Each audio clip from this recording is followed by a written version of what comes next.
আসসালামু আলাইকুম। অনেক ওয়েল্ডিং টেকনিক্যাল ট্রেনিং সেন্টার থেকে আমি মোহাম্মদ সাইদুল ইসলাম, ওয়েল্ডিং ট্রেনার। তো বরাবরের মতো এখনো আপনাদের সামনে একটা নিউ ভিডিও নিয়ে চলে আসলাম। তো আজকে হলো হরিজন্টাল পজিশন 2G। তো দেখেন, যদি হরিজন্টাল পজিশন মানে 2G তে যদি ওয়েল্ডিং ভালো করতে হয়, অবশ্যই এরকম ফিলাপটা ডাউন রাখতে হবে। তো এটা ওর ফার্স্ট জব। এটা তোমার কত নম্বর জব হরিজন্টাল? প্রথম জব। তো আলহামদুলিল্লাহ অনেক সুন্দর হয়েছে। আপনারা জানেন, আপনারাও কমেন্টস করেন যে আসলে কতটুকু সুন্দর হয়েছে। তো ওর প্রথম জব। আমরা আসলে সবারই চেষ্টা করি যেন ওর মতো করে সবাই অনেক সুন্দর ওয়েল্ডিং করে। আমরা চেষ্টা করি যে সবাই যেন খুব সুন্দর ওয়েল্ডিং করে। তারপরেও আপনাদের অবশ্যই যারা এই জায়গায় আসতেছেন, ভর্তি হইতেছেন, সবারই আগ্রহ থাকতে এবং ওয়েল্ডিংটা সুন্দর করার জন্য। যদি আসেন আর যান, টাইম ওয়েস্ট করেন, তাহলে কখনো কাজ শিখতে পারবেন না। অবশ্যই কাজের দিকে মনোযোগ দিতে হইব। ওই মনোযোগ দিতে দেখেই কিন্তু এত সুন্দর একটা জব করতে পারছি। তো যেহেতু আমরা ডাউন রাখার উদ্দেশ্য কি দেখেন, যদি আমরা এই যে সাইড ওয়াল এটা যদি ডাউন না রাখি, যখন আমরা ক্যাপিং লেয়ার করতে যাব তখন আমরা এটা চোখে দেখবো না। চোখে না দেখলে ওয়েল্ডিংটা আঁকা বাঁকা হয়ে যাবে। কিন্তু যখন আমরা একটু ডাউন রাখবো, এই লাইনটা চোখে দেখবো, তখন ওয়েল্ডিংটা একদম স্ট্রেট হবে। ঠিক আছে। আর এমআইজি এফসিএডব্লিউ যেগুলো আমরা করতেছি, এটা সবাই জানেন যে সেমি অটোমেটিক ওয়েল্ডিং। তো এই জায়গায় আসলে ওয়্যারের পরিমাণটা যখন একটু ওয়েল্ডিংটা একটু ফুলা যায়, এর জন্য আমরা একটু কি করি, ডাউন রাখি ফিলাপটা, যেন আমাদের 2.5 আমাদের যতটুকু দরকার ততটুকু যেন ওয়েল্ডিংটা আপ থাকে। আর যদি ফিলাপটা আমরা ফোলায় ফেলি, তখন দেখা যায় আমাদের ক্যাপিংটা অনেকটাই রেইনফোর্সমেন্ট হয়ে যায়।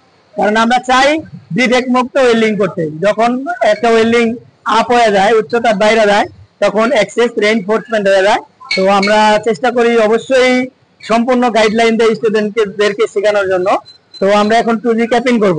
তো আপনারা আসলে দেখেন যে আসলে প্রথমে একটা স্টুডেন্ট কত সুন্দর ক্যাপিং করে বা কিরকম করতে পারে। কেন ওর ফার্স্ট জব তো, ওর ক্যাপিং আমি এখন দেখি নাই। তো আপনারাও দেখেন, আমরাও করতে থাকি। হ্যাঁ, আমি বললে ফায়ার করবো। হ্যাঁ হ্যাঁ, ফায়ার করো। নিচে দেখা যায় না নিচের দাগটা? নিচের দাগটা দেখে শুধু সোজা সোজা আইতে থাকবা।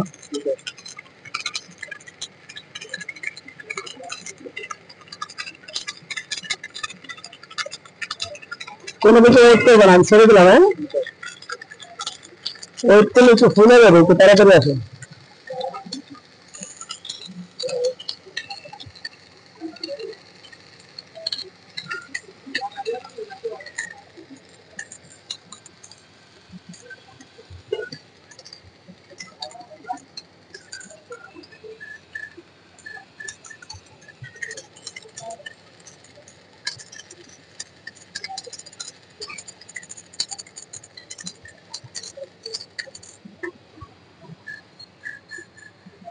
তো দেখেন, মোটামুটি আসলে অতটা ভালো হয় নাই, তারপর মোটামুটি ভালো হয়েছে। স্লাগটা একাই পড়ে গেছে।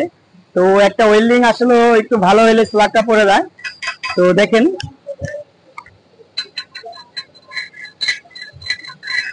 তারপর লাইনটা আঁকা বাঁকা করে ফেলছে, কারণ নতুন হাত তো, এই ফার্স্ট করলো।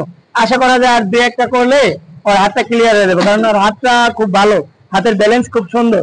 তো দেখতে থাকেন সেকেন্ড লেয়ার। হ্যাঁ, আমি বললে ভাই করবেন। হ্যাঁ, মারো।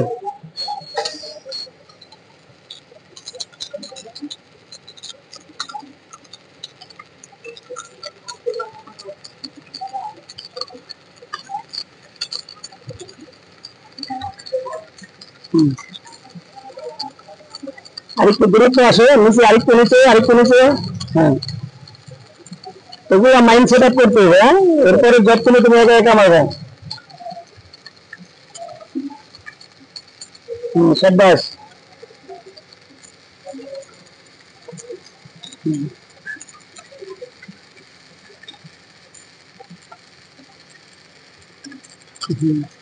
বেশি নিচে নেমে যাবে।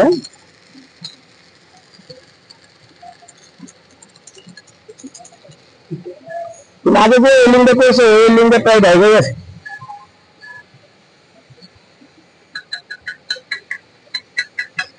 আগে যে ওয়েল্ডিংটা করছে, ওই ওয়েল্ডিংটা প্রায় ঢেকে গেছে। আরেকটু ডাউন থাকবে ওয়েল্ডিংটা, যেন এত আপ না হয়। হ্যাঁ, আরেকটু আমাদের দূরত্ব টান দেবে। ওকে, মারো। হ্যাঁ, লাস্টেরটা মারো। মারো।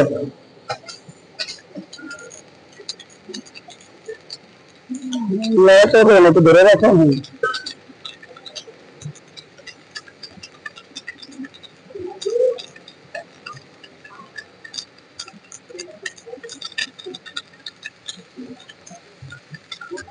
আরে ছেড়ে দিছি। হ্যাঁ,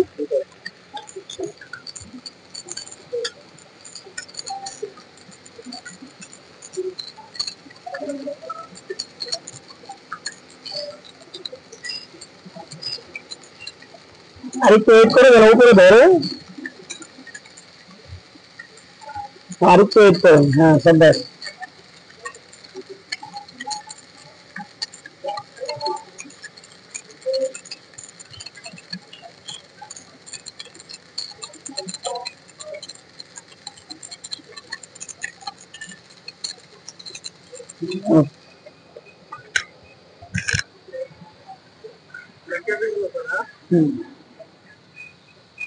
তো দেখেন আমাদের জবটা ক্যাটিং করা শেষ। তো ওর হাতের ব্যালেন্স মোটামুটি ভালো। তো ওর আসলে সবাই আসলে একটু সময় লাগে না ওয়েল্ডিং শিখতে, কারো 2 দিন বেশি লাগে, কারো 2 দিন কম লাগে। তো আর হাতের ব্যালেন্সটা মোটামুটি অনেক সুন্দর। তো ওই দেখা যায় একটু যদি আপনি আর একটা মারলে অনেক সুন্দর হবে। তো আসলে দেখলেন আমরা আসলে এভাবেই চেষ্টা করি সবাইকে হাতে ধরে কাজ শেখানোর জন্য। কারণ দেখা যায় হাতে ধরে কাজ শিখাইলে ওরা অনেক দ্রুত বুঝতে পারে, তারপরে কিভাবে ওয়েল্ডিংটা করতেছি ওরা মাইন্ড সেটআপটা খুব দ্রুত করতে পারে, ওয়েল্ডিংটা অনেক সুন্দর হয়। তো আজকে এই পর্যন্তই, আল্লাহ হাফেজ। তো আসলে কি রিলেটেড ভিডিও দেখতে চান অবশ্যই কমেন্ট করবেন, আর আমাদের সাথে থাকার জন্য অবশ্যই তো আমাদের চ্যানেল সাবস্ক্রাইব করা লাগবে। তো আল্লাহ হাফেজ।